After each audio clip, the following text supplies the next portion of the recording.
That would be applicable to managing the chat in our trainings and facilitation. So I think A is to identify and recognize that as an active space of conversation.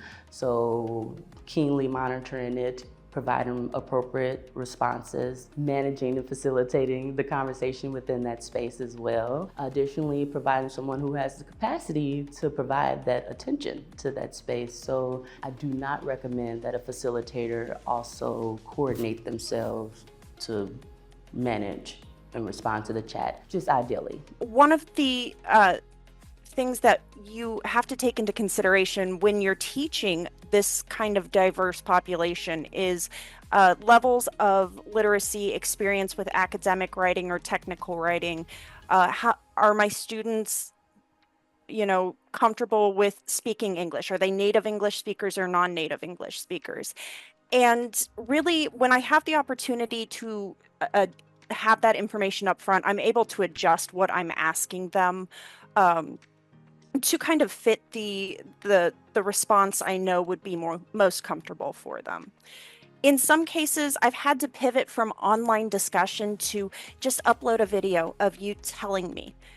Some students, you ask them to write and, they don't communicate as well in writing as they can tell you. So you have to be able to be flexible with that. My other piece of advice is, try and get them to engage with each other. But one thing I see instructors, especially in the college level, do is they'll be like, respond to 2 comments, and kind of make this requirement of interacting with each other feel very cold and detached and like forced. Instead, if you can find ways to encourage them to interact a little bit more naturally, maybe team people up for responses, or have them respond to somebody who shares a trait with them. Find somebody else on this thread who's either in your area or is working with the same population, and, respond to theirs. If you can make that a little bit more personal, it's better than what you might get if you're like, you have to respond, and then you get, I really appreciate the point you made. That was a good suggestion.